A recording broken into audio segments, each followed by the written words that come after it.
Assalomu alaykum barchaga. Bugun men sizlarga tarkibi tabiiy o'simliklardan tashkil topgan Dr. Ali Organic Detoxium Max mahsuloti haqida aytib bermoqchiman. Bu mahsulot tarkibida har bir o'simlikni o'zini foydali, shifobaxsh xususiyati bor.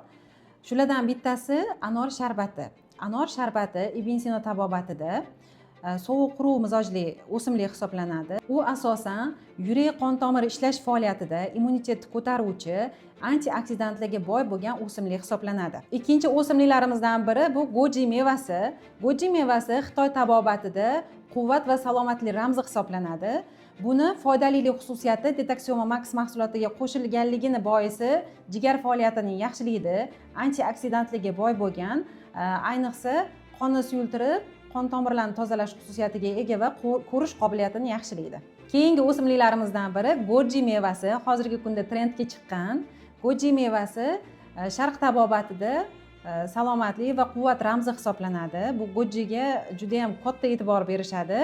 Antioksidantlarga boy, jigar ishlash faoliyatini yaxshilaydi. O'z-o'zidan ko'rinib turibdiki, jigar faoliyati yaxshilangandan keyin Sharq tabobatida ham, Ibn Sino tabobatida ham jigar bu ko'zni ko'rish qobiliyatini yaxshilashga yordam beradigan organlardan biri hisoblanadi.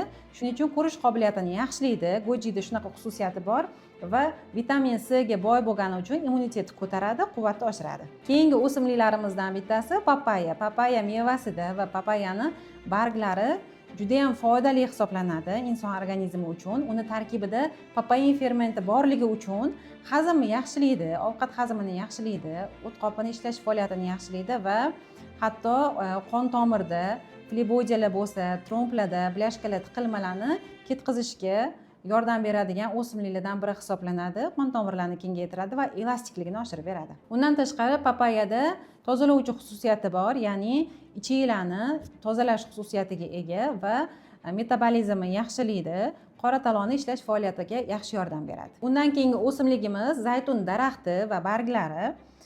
Buni Ibn Sino zaytunni muborak daraxt deb ta'riflaganlar. Uni qiladigan vazifasi inson organizmiga, ya'ni qon tomirlarini himoya qilish va qon tomirlarini o'sha mo'rtlashmasligini oldini olish, immunitetni qo'llab-quvvatlash va antioksidantlarga boy, ya'niki kelib chiqayotgan kasalliklarni oldini oluvchi bo'lib xizmat qiladi. Va keyingi bizning o'simligimizda guava mevasi. Guava mevasi va uning barglari inson salomatligi uchun juda ham foydali, vitamin C ga boy bo'lgan mahsulot hisoblanadi va ovqat hazmini qo'llab-quvvatlaydi, erkin radikallarni kamaytiradi.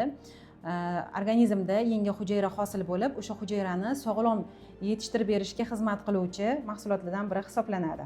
Keyingi o'simligimiz bu achchiq tarvuz suvi. Achchiq tarvuz suvi tabobatda juda ham keng qo'llanilgan. Uni mizoji 3 va 4 darajali issiq quruq bo'lgani uchun asosan yallig'lanish, ya'ni mizoji sovib ketishi oqibatida balg'am mizojlarda, sovuq mizojlarda juda ham yaxshi qo'llaniladi va tanadagi keraksiz bo'lgan otyoqlarda, ya'ni o'sha tanadagi keraksiz bo'lgan suv yig'ilishida o'sha suyuqlikni chiqarib tashlash xususiyatiga ega, qon tomirlarini tozalaydi. Qon tomiridagi lichinkalarni, hatto o'sha gelimentlardan bo'lgan lichinkalarni tozalash xususiyatiga ega, ichini tozalaydi, qurtlarni tushiradi, gribok, infeksiya, viruslarni tushirish xususiyatiga ega, juda ham kuchli tozalovchi bo'lgani uchun organizmda o'sha balg'am, sovuq mizoj bor insonlarda xalq tabobatida ko'p qo'llanilgan, ya'ni tashqi tarafdan kelayotgan sovuq ta'siri oqibatida kelib chiqqan barcha kasalliklarda buni tarkibida o'sha issiqlik bo'lgani uchun mizoji isitib, yallig'lanishni kamaytirish xususiyatiga ega o'simliklardan biri hisoblanadi. Achchiq tarvuz suvi zaharli ta'sir qilishi ham mumkin. Ko'p eshitamiz, achchiq tarvuzni olib kelib, uyda idishlarga solib qo'ydik, morozdilkaga tiqib qo'ydik, olib ozgina-ozginadan ichib yuramiz deyishadi, lekin achchiq tarvuz suvini ham saqlash graduslari bo'ladi. Uni o'zingizdan o'zingiz olib kelib, farzandlaringizga to'g'ridan-to'g'ri mutaxassis maslahatisiz iste'mol qildirmang. Agar siz bu narsani yo'lga qo'ysangiz, nojo'ya ta'sirlari albatta bo'lishi mumkin. Bunaqa holatda bolani immuniteti tushadi. Nafaqat bolalarda, balki yosh kattalarda ham bu holat kuzatiladi. Ichi ketishi mumkin, qayt qilishi mumkin va turli temperatura qilishi mumkin, suvsizlanishi, qorin og'rishi va hokazo. Buni nojo'ya ta'sirlari ham ko'p. Shuning uchun albatta ishonchli bo'lgan joydan olib, uni iste'mol qilib, albatta mutaxassis nazoratida iste'mol qilish tavsiya qilaman. Bu mahsulotni kimlarga tavsiya qilmaymiz? Oshqozonida yazvasi borligi, eroziyasi borligi, masalan ichida yarali bo'lishi mumkin. Shunaqa holatlarda, kровотечение holatlarida, yarali holatlarda umuman tavsiya qilinmaydi va homilador ayollarga va emizikli ayollarga tavsiya qilmaymiz. Endi baribir ular nazoratda bo'lishligi kerak. Shuning uchun unaqa holatda ichmasdan turganligi ma'qul. Keyingi etaplarida o'sha keyingi emizishdan chiqargandan keyin yoki tug'ruqdan keyin ichsalar maqsadga muvofiq bo'ladi. Umuman olganda Dr. Ali Organic Detoxioma Max mahsuloti tarkibida mana ko'ryapsizlar, Ibn Sino tabobatida ham, Xitoy tabobatida ham keng qo'llanilgan o'simliklar bor.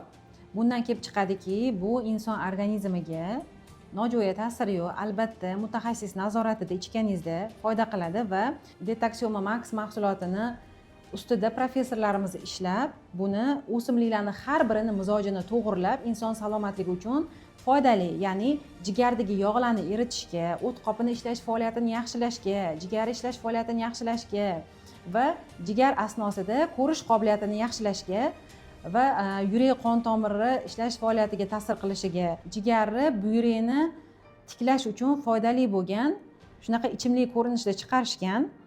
Bu nafaqat miya va ko'z faoliyatini yaxshilaydi, balki bepushtlikni oldini oladi, reproduktiv salomatlikka juda ham yaxshi ta'sir qiladi. Ayollarda bo'ladigan, erkaklarda bo'ladigan prostata bezi kasalliklarida, prostatitda, masalan, yallig'lanishda, ayollarda adenomyozda, masalan, kistada, miomada juda ham yaxshi ta'sir qiladi. Hatto teri kasalliklarida, ya'ni detoksiomada tozalash xususiyati borligi uchun teri kasalliklarida, psoriaz, vitiligo va boshqa allergik dermatitlarda juda ham foydali bo'lgan ichimlik hisoblanadi. Ortiqcha vazn agar sizni qiynayotgan bo'lsa, ortiqcha vaznni ketishiga yaxshi yordam beradi.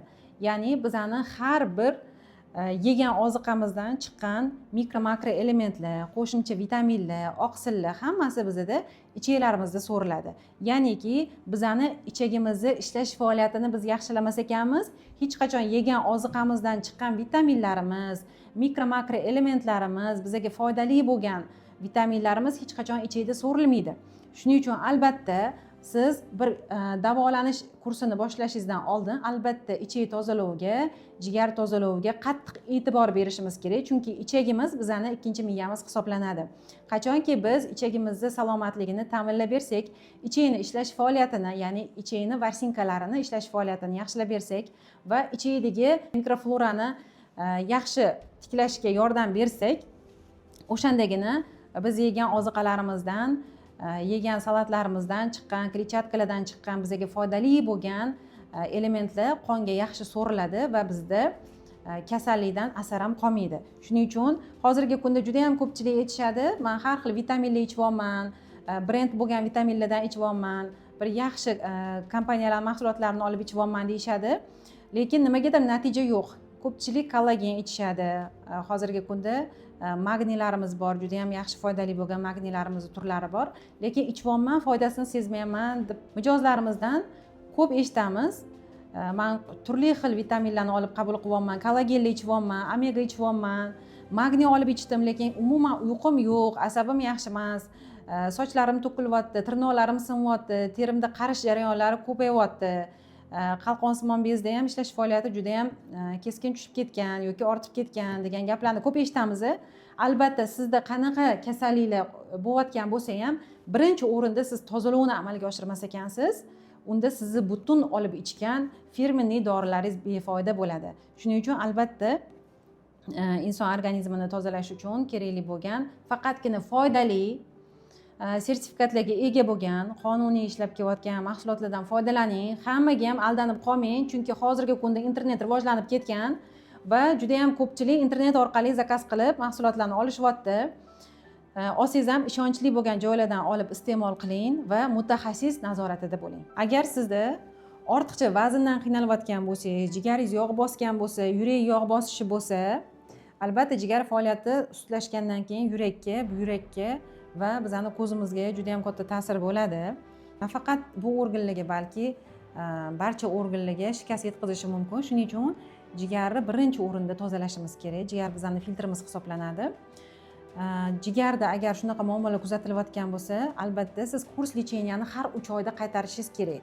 Ya'ni bitta kurs lecheniya bitta upakovkada shunaqa ichida 4 ta shunaqa butilkada shisha idishlarda sifati yo'qolmagan holatda saqlanadi, salqin joyda saqlanadi va buni siz mutaxassis nazoratida ichasiz va buni ichganingizdan keyin sizda ichib ketish holati kuzatiladi, ya'niki o'sha sizniki zararli bo'lgan moddalarni chiqarib tashlaydi va xolesterinni normaga keltiradi, sizni ozdirish xususiyatiga ega.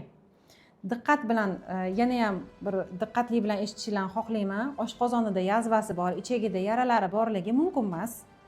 Yosh bolalarga deganimda qanaqa chaqaloq bolachalarimizga tavsiya etilmaydi, homilador ayollarga tavsiya etilmaydi va aynan shu jigar kasalligi bilan xastalangan bemorlarimizga har 3 oyda Detoxioma Max mahsulotini iste'mol qilish tavsiya qilaman. Hozirgi kunda ba'zi bir mijozlarimiz aytishadi, men Detoxioma Max mahsulotini ichdim, 8 kilo ozdim, 10 kilo ozdim, hatto 22 kilogacha ozgan bemorlarimiz bor. Jigar sirrozida, jigar yog'i bosish holatlarida kelib o'zlari natijalarini aytib ketishgan va do-posle analizlar bilan kelgan, gepatit B, C bilan og'rigan bemorlarimizda ham analizlarni hatto 1000 bo'lgan holati viruslarni 150 ga tushgan natijalarimizgacha bor. Endi albatta bu organik mahsulot bo'lgani uchun ta'sir darajasi juda ham kuchli. Lekin ba'zi bir bemorlarimiz men ichdim, nimagadir natija ololmadim, hech qanaqa ozmadim, atyoklarim ketmadi degan gaplarni ham eshitib qolamiz. Men nima demoqchiman, azizlarim, bu mahsulotni olib ichganingizdan keyin albatta ovqatlanish ratsionlariga birinchi o'rinda e'tibor berishingiz kerak. Zararli bo'lgan mahsulotlarni ratsioningizdan chiqarib tashlaysiz va foydalilarini ratsionga kiritasiz. Sizni og'zingizga yoqqan luqmangiz sizni ichingizga yoqmaydi. Sizni tilingizga yoqqan o'sha shirinliklaringiz, tilingizga yoqqan achchiq sho'r taomlaringiz sizni ichagingizga, ya'ni sizni tanangizga yoqmaydi. Shuning uchun albatta ovqatlanishga va me'yorida ovqatlanishga, ovqatlarimiz bilan birgalikda o'sha foydali bo'lgan, kletchatkalarga boy bo'lgan, elementlarga boy bo'lgan, vitaminlarga boy bo'lgan mahsulotlardan foydalanishni tavsiya qilaman. Bizni tabobatimizda o'sha mizoj turlari bo'ladi, ya'ni Yevropa nimasida temperament deb aytiladi. O'sha mizojimizga xoslab biz taomlansak, albatta natija yaxshi bo'ladi. Sizda sovuqlik ortib turibdi, vesingiz ortgan, lekin u xom semiz deymiz-ku, tabobatda bu o'sha balg'am yig'ilishi, ya'ni sovuqlikni ko'payishi hisobiga kelib chiqadigan holat bo'ladi. Albatta siz bunaqa holatda o'zi vesingiz ortib turibdi, shishgansiz, atyoklaringiz bor yaxshigina, jigarda o'zi o'zgarish bo'lib turibdi. Lekin siz yana ham oq unli mahsulotlar, xamirli taomlar, shakar mahsulotlaridan, ya'ni tomat mahsulotlaridan yana foydalansangiz, albatta u sizga foyda qilmaydi. Siz mahsulotni ichasiz, pulingiz ketgani qoladi. Shuning uchun har bir luqmamiz og'zimizdan kirayotgan taomimizga e'tiborli bo'lsak, maqsadga muvofiq bo'ladi. Azizlarim, shu qisqacha bergan ma'lumotim sizlarga yoqqan bo'lsa, men bundan juda ham xursandman. O'zi bu mahsulot nima, bu inson organizmiga qanaqa foydalari bor degan savollarga menimcha to'liq ma'lumot berdim deb o'ylayman. Agar yana savollaringiz bo'lsa, bemalol profilga o'tib turib, bizga savollaringizni kommentariyga yozib ham ketishingiz mumkin. Doimiy aloqadamiz. Albatta, sizni salomatligingiz birinchi o'rinda bizga kerak. Agar sizda o'zgarish bo'lsa, qanaqadir natijalar bo'lsa, biz xursand bo'lamiz. Detoxioma Max mahsulotini olib albatta foydalanib ko'ring. Sog' bo'linglar.